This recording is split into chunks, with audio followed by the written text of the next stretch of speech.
today I'm going to talk a little bit of WNBA. With the new schedule being out, you're starting to see the conversation pick up around the upcoming season.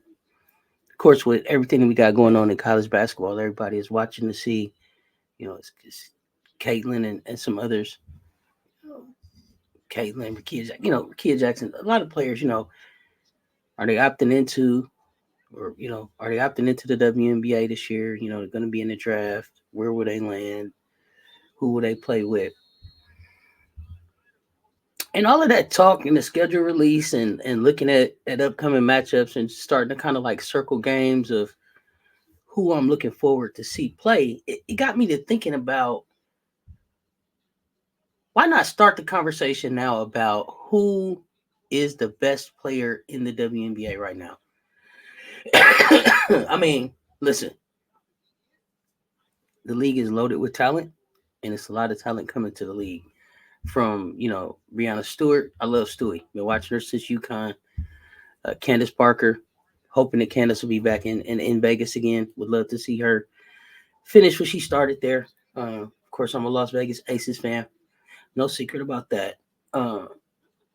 We got Sabrina Ionescu, Chelsea Gray, Arike Agumawale, Jonquel Jones, Alyssa Thomas. I mean, the list goes on. You got Aaliyah Boston, you got Caitlin Clark coming potentially to the league.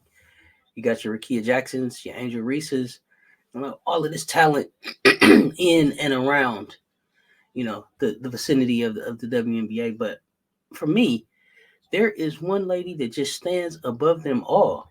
Man, I call her two-time because she's a two-time everything, a two-time WNBA champion, a two-time WNBA MVP, a two-time Defensive Player of the Year.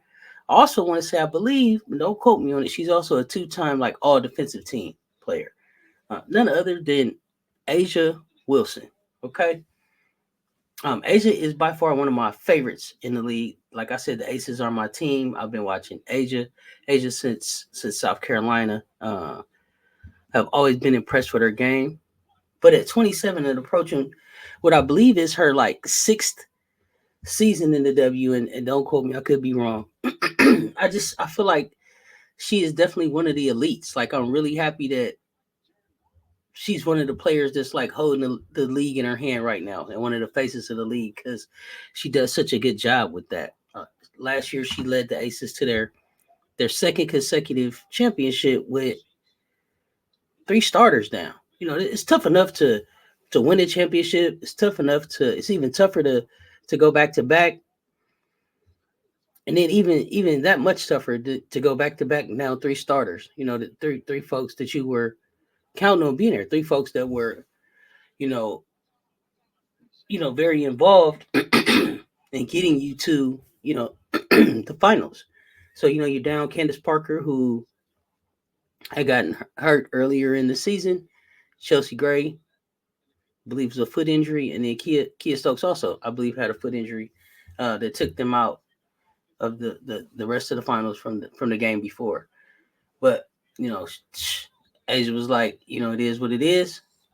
I'm gonna soldier up and lead my team. And I loved, I heard that she reached out to different people during her run. And one of the people I believe I heard that she reached out to was like Cheryl Swoops, which I thought was just awesome, because I always think that Cheryl has. I always just wonder why Cheryl isn't more involved in the league. For me, she is probably the best female to lace them up in my eyes. But having won 4 of those things in a row, she could have reached out to anybody on those teams. But Cheryl, I think it was fitting that it was Cheryl. But it could have been Tina Thompson. It could have been Cynthia Cooper. All of those women, super bad, super bad when it came to getting it all done, and super involved in being able to lead Houston to those 4 championships. But back to Asia, to hear her reaching out and getting that knowledge from veterans, and of course Dawn's probably there in her ear. Of course, she can reach out to her and ask. Although Dawn had never won a WNBA championship, so there's only so much that she could tell her, but being able to put her in the room and in the right and in places with women who had done it is just awesome, an awesome connection to have. But she dominated the finals, y'all. She didn't just win the finals, like she dominated the finals, and she dominated Breanna Stewart, which was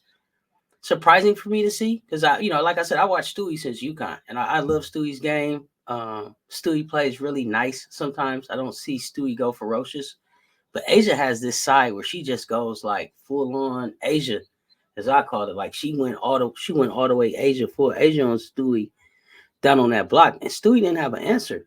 Uh, not for the relentlessness, not for the physicality, and probably some of that probably was a chip on the shoulder from you know not winning her third MVP, which I don't know how she didn't win her third MVP. She had been number one in offensive efficiency, and she was defensive player of the year. I don't know what else. If you the baddest on both sides of the ball, it seemed like you should be the MVP. But that went to Stewie, and maybe that just made for a better rivalry. Um,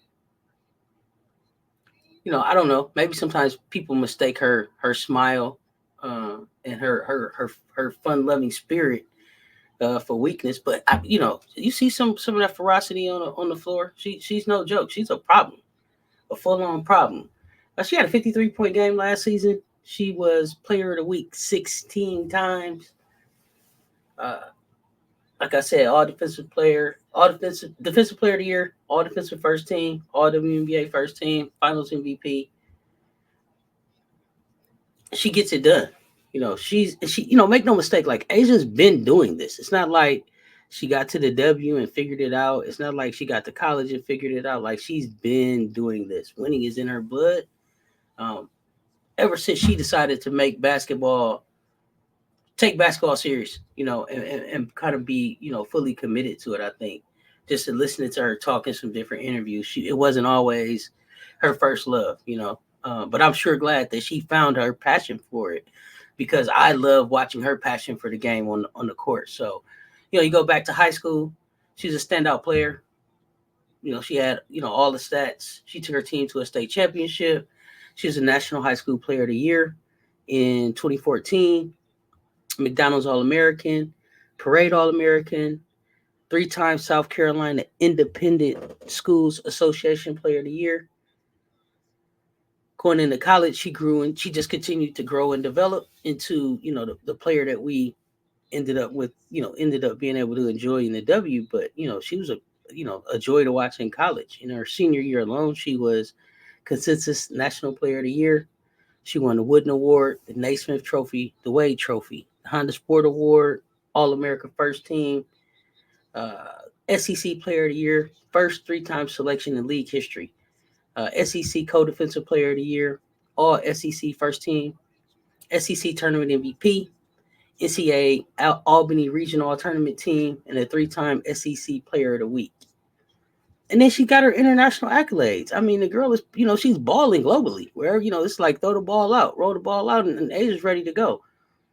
2013, she won a gold medal in the under-19 World Championships, FIBA's 2014 FIBA America's under-18 Championship, gold medal, under-18 Championship, MVP, uh, under-19 World Championship gold medal, under-19 World Championship MVP. So she got 2 of those gold medals. Female Athlete of the Year, USA Basketball 2015, 2017 USA Basketball under-23 national team.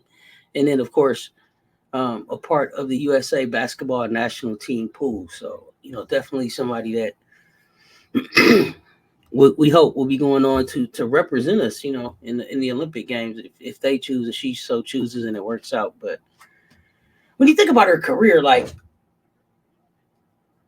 she came into the league with expectations, right? Coming into the league, number 1 pick.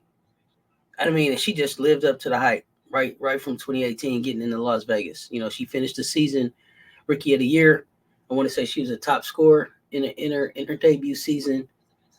In 2020, she won her first WNBA MVP. She also got Olympic gold that year. She led the Aces to their first franchise title in 2022. And she just continued to win at every level that she's played at. She's a 5-time All-Star. And when you look at her professional career overall, she wins about 70% of her games. Like, she's 131 and 58 in WNBA games played. When you think about the 89 games that she's played in, she started 188 of them. She shoots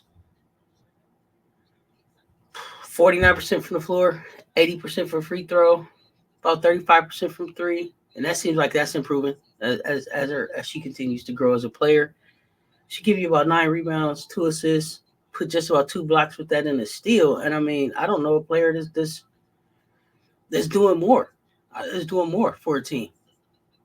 And then when you think about off the court, she's unstoppable. The woman has her own statue. I'm gonna have to do some research. I don't know another WNBA player still playing right now that has their own statue already. I'm gonna do some research on that. I could be wrong. There could be some more around some of these college campuses, but for sure, Aces is there in South Carolina. You can check it out, right? She's played in the NBA All-Star Celebrity Game. She started Burnt Wax Candle Company. She established her Asia Wilson Foundation to combat bullying and dyslexia, I believe, or raise awareness around dyslexia.